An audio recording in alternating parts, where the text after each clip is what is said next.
There's a new gen protagonist that I love who could also take on all of JJK with no issues, Andy from Undead Unluck. So initially I wanted to make an Undead Unluck and JJK crossover video, probably with the Union trying to stop the Shibuya incident, but then I realized it's not close at all. Even if we limited it just to Andy, I don't think it would have been a good video idea because it would be too easy, so I started focusing on other stuff. But then, I saw people arguing about Andy versus Sukuna, with people also saying Sukuna could beat Andy. So I brought this back, because this is a perfect opportunity. First of all, I could scale Andy and show people how strong he is, as well as the entire verse of Undead Unluck, but we're only going to be focusing on him here. Second of all, this is a good opportunity for me to gas up Undead Unluck because it's my favorite new gen right now, and hopefully this makes people interested in it, even if it's just one person. Covering the Union doesn't matter much here because I'm going to explain how Andy alone can completely wash the entire JJK verse, and I'm talking about just him versus every single sorcerer, kind of like that mob video I just did. Every sorcerer, at their strongest, no limits, nothing. Even then, it's still completely unfair, pun intended. This video won't have any major plot spoilers, by the way. And if you want more context for Andy's abilities, read the story. Do yourself a favor, it's amazing. Eventually I plan on making some actual Undead Unluck review video, but for now, this is a fun side project to do. I should probably make an actual video about Andy himself, but that'll come later. And I'm so confident in him being able to win here that I'm not even going to do what I did with the Gojo videos and translate him into the verse with a curse technique or anything. We're going to keep him as is. He 100% would be able to see curses and possess curse energy, so that's really the only thing we're adding, which would just be there by default. We're not changing anything else, he has no knowledge of what's happening, nothing. He just dropped into the verse. And for some reason, everyone's out to kill him. First of all, is there anyone who could actually kill him? And second of all, could he actually beat everybody? And that includes all the top tiers as well. So let's start it. A lot of people misinterpret his abilities, and that's probably why they assume he could lose against someone like Sukuna. And I mean this in the nicest way possible, but I think people saying that haven't read the series, which again goes back to me wanting to make this video to endorse the series somewhat. It's amazing narratively and has some of the coolest battles in new gen right now, at least in my opinion. And if you look at what Andy's capable of, he has counters for almost everybody in JJK. He is crazy powerful, and has some stupidly powerful hacks. So since people are relatively unfamiliar with him, let's discuss what his abilities actually are. As the name of the story implies, and Andy's nickname implies, he's undead. But not undead as in he's a traditional zombie. He's not even a zombie. Technically, he is a living being. Even though his name is Undead, Undead isn't actually what you think it is. It's his ability. There are characters in the story called negators, who can negate some sort of ability, or just some sort of concept in general. For example, Fuko, the main character, who's also the unluck part of the story, she negates luck. There's other examples too, like a character that negates movement, a character that negates braking, a character that negates stopping, etc. They all negate some sort of concept, either externally, where they can affect somebody else, or it affects themselves. Like Andy, his ability negates the concept of death. But he's not just immortal, his abilities go far beyond that. And immortality is putting it lightly because it's more complicated than that. So these negators can interpret their abilities in different ways, and that affects how they actually use the abilities, which can allow them to further power it up too. So as for Andy, he negates anything related to death. He negates nearly any sort of physical damage, besides dislocating joints. Although he may have even developed beyond that now, because where we are in the manga, we don't know what he's currently capable of. Like I said, no spoilers here. But if you know, you know. Anyways, in terms of what relates to death, it's really up to his own interpretation, but any sort of damage gets regenerated. So he's impervious to all types of damage. Which I know brings up some interesting points because people in JJK have abilities to affect the soul. But he also has soul manipulation. He has complete knowledge of his own soul and can manipulate it in multiple ways. And by the way, I'm talking about him in the first half of the series. If we're talking about the latter half in the series, he has even better control over that stuff. We will get more into that later because it's a really important power. In terms of physical abilities though, well, first off, he's an amazing fighter. So if you haven't seen anything about the series, you might think he's just immortal. But no, he uses his undead ability to actually be offensive too. It's not just a defensive thing. He can change the speed of his regeneration to basically act as anything for him. Like for example, he can cut his legs off, and when he regenerates, he can use that to fly. Using the blood to propel him, he can cut off a finger and use it as a bullet. He carries an unbreakable sword with him and he can power up his moves with his blood. He could split himself into multiple copies. For example, he could split himself into skin, blood, and bones, as well as muscles and make 4 versions of himself. Or he could actually duplicate himself, and it could be from long distances too. I'm talking interplanetary distances. This will only last about a minute, but granted, he did this while he was on the sun, and his clone was on Earth. Also while his main body on the sun was, well, being boiled by the sun. So the limit might not be as bad as this. Or his blood could be launched off in a pressurized way, basically as a laser, capable of destroying cities. And this is something done pretty early on in the series. The current version of him is way stronger. That's only a few examples of his abilities, but that lets you know the type of stuff that he could do with this. He can get really creative with it too. He also has 2 separate souls inside of him. There's Andy, and then there's Victor, which again will be important later. Pretty much anything Victor could do, he could do now. And Victor's basically an alternate self. He has billions of years of knowledge. Victor was the original body, and then Andy's now that. Even though Andy technically had less time being alive, still by now in the series he has millions of years of knowledge. The whole reason I bring this up is because Victor has some pretty good feats early on. He's the one who first uses blood basically as lasers to destroy a city, but it's a little hard to calculate his speed here. This is the best speed feat he has, and it's pretty early on, and it's also Victor that has the feat. Plus, we don't necessarily know the distance here, or the exact time traveled. Much later on, we also see Top, the user of Unstoppable, run around the entirety of Earth. He does this in 10 seconds, and that makes him sub-relativistic. The reason I bring this up is because Andy actually reacts to this, fast enough to actually hit Top's hand. So earlier on, it should be reasonable to say that he's high hypersonic, if not even beyond that. As the story progresses, he's sub-relativistic. And this is for the first section of the story. Plus, later on in the story, Andy's able to launch a part of himself from the sun to Earth. We don't know the exact time frame for this, but within the context of the story, it probably didn't take more than a few minutes. So at bare minimum, this should mean he's sub-relativistic. But depending on how long this fight actually went, it's not crazy to say he might have reached the speed of light or faster. If it took him less than 8.3 minutes to get from the sun to Earth, that's faster than the speed of light. And mind you, this is him launching a part of himself to Earth. So not only is this attack speed, but this could apply to his travel too. As for combat speed, it's a bit tougher to say. But his combat speed should still be stupidly hypersonic at this point, and that's being relatively conservative. So we've set a good baseline here. As for speed, massively hypersonic, probably brushing upon relativistic. As for destructive power, bare minimum, city level. We don't have too many other destructive feats, so scaling beyond that is kind of hard, but at this point in the series, he's likely multi-city level by this point, and that's still being conservative. And I'm not being conservative with his power to nerf him, I'm trying to be reasonable. This is a realistic interpretation of his power, and it might even be lowballing a bit, which makes it even crazier considering I said he could beat everybody. Regardless of abilities, he has counters for nearly everybody, so let's get into that now. What could he do against the strongest in JJK? We'll cover some of the strongest JJK characters individually, and they aren't ordered by the way. I'm more so just covering them based on who comes to my head first. I'll be explaining how Andy can either survive their attacks or counter them, as well as seeing if anyone could stop him. And remember, we're doing every JJK character at their maximum. Nothing restricted either, and since he has cursed energy, he can be affected by domains too. We're only doing that so we don't have to restrict the other characters though. That's the only change we're making here. Although we will be skipping some people who don't have anything specifically to counter Andy. If I forget someone specific, feel free to leave it below. But for example, someone like Kashimo, despite how strong he is, he's not really going to have anything against Andy, so we'll be skipping him. Just as an example, there's going to be a few other people that we just gloss over, either because their raw destructive power alone won't be able to do stuff, or their techniques are too specific, like Angel's Jacob's Ladder for example. By the way, if you're liking this video so far, be sure to drop a like and subscribe. Let's start with Toji and Maki, mainly for their cursed tools.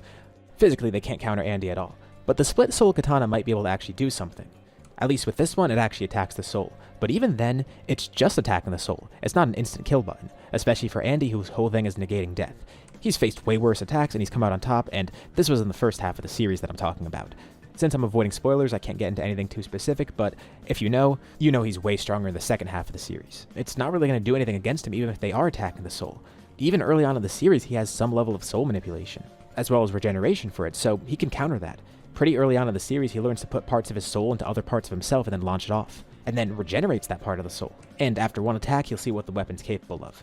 And if we're talking later series Andy, this will do nothing to him. But even early on in the series, it doesn't really do much. Speaking of soul attacks, let's go to Mahito next. He's actually useless against Andy, at least if we're talking about current Andy. Again, with his level of soul manipulation, he's probably able to counter what Mahito does, because even early on in the series, he can regenerate parts of the soul. He's like the one character that Mahito can't do anything against. But once Andy even gets a little bit of a grasp on his soul, his control would completely be able to counter Mahito. Not to mention, he completely outspeeds Mahito too. This is all assuming Mahito makes contact. In his domain, yeah, he can make contact with that at least. It would have to be Andy like right in the first chapter. Next to Kenjaku. He has a ton of different abilities to use, but nothing really works against Andy here. Unless he has a curse with a specific ability to counter Andy, really he doesn't have anything to affect him. As we mentioned, soul manipulation needs to be really potent to affect him, because he can completely regenerate his soul. Kenjaku manipulating gravity might be able to at least hold him off, but it's not going to really do much. And he has also shown resistance to this too. Given his vast arsenal of abilities, maybe he will be able to work on something here, but he's completely overpowered and outsped by Andy. You might think the prison realm will at least do something, but no, that might not even be able to stop Andy either. He was actually sealed before by Seal, who controls the literal concept of sealing, and through soul projection he was able to escape that. For early series Andy it might do something, but for current Andy, yeah, even that's not going to stop him. Then there's Yoruzu, specifically her True Sphere, because that's really the only thing that could do something to Andy. Especially in her domain, the True Sphere could definitely destroy Andy. But the question is, would it do the same to his soul? Unless the True Sphere destroys his soul as well as his body, then it's not really going to do anything because, yeah, it would destroy his body, but that's it. He'll still come back unless she destroys the concept of death itself somehow. In case you couldn't tell by now, this is going to be the case with everybody. So instead of focusing on killing Andy, it's better to focus on trapping him somehow. So if she could use this to contain Andy somehow instead of attacking him, that at least could hold him in place. If we're talking early Andy, it's the same stuff with the prison realm. Because obviously, like I said, he was able to escape Seal. Granted, that was just his soul escaping, and he still needed to break the seal to actually get out of there. But still, his disembodied soul overcame the literal concept of sealing. If somehow the prison realm ends up working on him, or even the perfect sphere can be used as a seal for him, chances are he'll find a way out of either. Mainly if we're talking later series Andy, or especially current Andy. But it's all hypotheticals though, given the fact that we don't know too much about this technique, although it's still worth mentioning due to the great power of her technique. But unless she could do that, she's defeated by Andy. Now on to Gojo. And this might sound crazy, but I think Andy has a few ways to defeat him. And I think he can get through Infinity. Now, Gojo's Infinity has only been shown to work on physical objects. It hasn't been shown to work on actual souls too. Granted, Gojo's obviously aware of the soul, and he could see it with his 6 eyes as well. But Infinity seems to be just something that works on physical objects. So yeah, it would stop Andy's body. But intangible things like light and air get through it. And the whole reason I'm mentioning Andy's soul is because, at least in the latter half of the series, Andy could actually attack with his soul. He has manipulation and control of it in the first half of the series, but in the latter half, he can actually create attacks with his soul. And as for the first half of the series, Andy could actually change the interpretation of how his soul and body move to a point where he could directly counter Unavoidable and Unmove in Chapter 115 and 116 that this showed. Those two are negation abilities that are what they sound like. Unavoidable negates the avoidance of something, and Unmove makes it so something can't move. So he could change how his soul moves to completely counter these things. And these are hacks based on laws of the universe. These are far beyond what Infinity does. So theoretically, even in the first half of the series, Andy might have a way to move through Infinity. At the very least, his soul can. But with him moving his soul through it, if he regenerates around it, then he can get close enough to Gojo to actually hit him that way. But even if he can't do that, the second half of the series version of Andy can actually fight Gojo with his soul alone, and he can get through Infinity that way. We are talking mostly about the first half of the series, but that's still worth mentioning. But even if we ignore that and say we're talking about very early Andy, or you want to argue that Andy can't get through Infinity, this would be a stalemate. Gojo has no way to kill him. His domain's useless too. First of all, this is directly lethal, so Andy could recover from it, because he negates anything related to death. Also, even though this attacks the soul, he could just regenerate the part of it that was affected. And he's also been shown to literally turn off his brain before. Plus, his brain has already taken tens of billions of years of information. Who knows if this would even be enough to affect him. And now to Sukuna, the whole reason I made this video. He's actually one of the most useless against Andy. Based on Cleave and Dismantle, if you saw those tweets about Sukuna versus Buggy, it's essentially like that. But even more lopsided than Sukuna versus Buggy. Sukuna's Flame Arrow won't do anything, since Andy has extreme heat resistance too, and Malevolent Shrine won't do anything either. The only thing Sukuna can do is forcibly try and take Andy's body by making him swallow one of his fingers. But even then, Andy has multiple ways to avoid this, like he can cut off his head when Sukuna tries to feed him his finger. Or, with his ability to control his own soul, he could prevent Sukuna from even coming out and act as a vessel for him, which would mean he just completely contains Sukuna. And this is also ignoring the fact that he completely speed blitzes him and could just kill him. So Sukuna can't really do anything against him. Higuruma's power would actually buff Andy if anything. It would probably actually work on him, although Deadly Sentencing would just take his cursed energy because that's all he has. Which means Andy's now immune to domains, and nothing else changes, so Higuruma can't do much. The Executioner Sword would be useless. Andy negates the entire purpose of it, plus Andy's more than fast enough and smart enough to avoid it, plus he could utilize regeneration like Sukuna did, and just cut part of himself off, and this is even if he gets the death sentence. Could Mahoraga adapt enough to kill Andy? Probably not. Mahoraga could at least adapt enough to protect itself, but Andy more than likely would be able to kill it fast enough. If Mahoraga somehow survives long enough beyond this, likely it can't adapt to an ability like this. First off, Andy's ability is self-targeting. Mahoraga wouldn't be experiencing Undead, just the side effects of it and adapting to the attacks from Andy. But if you want to argue that it should be able to adapt to this due to adapting to any sort of phenomena, like for example adapting to Infinity, Andy's Undead goes beyond that. As for Infinity, it gave Sukuna a way to cut through it. But Gojo's Infinity was a power derived from a cursed technique that affects a real thing. It affects the space around Gojo. And Mahoraga actually experiences it. Stopping Undead requires stopping the concept of death itself, which requires defeating one of God's master rules. Mahoraga would have to adapt to the concept of death itself, and the negation of it. But this is even assuming Mahoraga lives long enough to do so.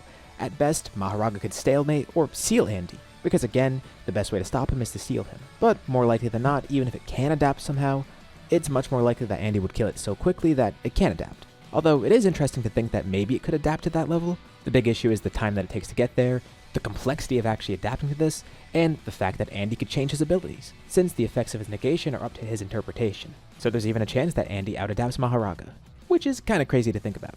But there's one character that actually might be able to do something to him. Now, we can't say for certain because we don't know the true extent of his abilities, but I'm talking about Yuji.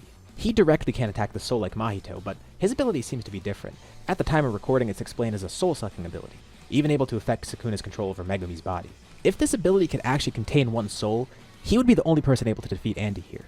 The big issue is, Andy still speed blitzes him and completely overpowers him too. And Yuji has to hit you multiple times for this to even activate. Based on how it works against Sukuna, it's not an instant thing. He has to attack you multiple times. But even though he doesn't really stand a chance against Andy, it's still worth noting that he has the one ability that might be able to stop him, because if he contains Andy's soul, well, it doesn't kill him, but it'll stop him, at least early on in the series. But containment on this level, containing the soul, and forcibly separating it from Andy so he can't control it, there's a chance this could work, although it's a pretty low chance given the fact that Andy still does have great control over his soul, and we don't know the true extent of what Yuji's capable of. But still, a very big thing to note here. And that basically covers everything. Of course, we skip some characters, but for most of them it would just be that Andy overpowers them completely. And yeah, this is a completely lopsided matchup, even if we put everyone against him at once. Gojo's Infinity at least gives him a chance to survive, but other than that, no one really has a way to kill Andy. There's a few ways that they might be able to contain him at least, or if Yuji's ability is able to actually take his soul. But that's really it. And again, I'm mostly just talking about the first half of the series Andy. As we've discussed a little bit throughout this video, current Andy in the series, he's completely overpowered. Even if we're just talking about Chapter 1 Andy, it's still a really big challenge for everybody. At least then he doesn't completely outspeed and overpower everyone. But no one has a way to kill him either. Even with just Chapter 1 Andy, there's more scenarios where he wins rather than him losing, because there's so few ways for him to lose. But at least here we covered a few ways that he might be defeated. But let me know what you think below. Was there anything big that I overlooked? Or anything else you want to add? Drop a comment below. And remember, let's keep the comments civil. I know how power scaling gets. Anyways, thank you all for watching, be sure to drop a like and subscribe, and I'll see you all in the next video. I hope you enjoyed.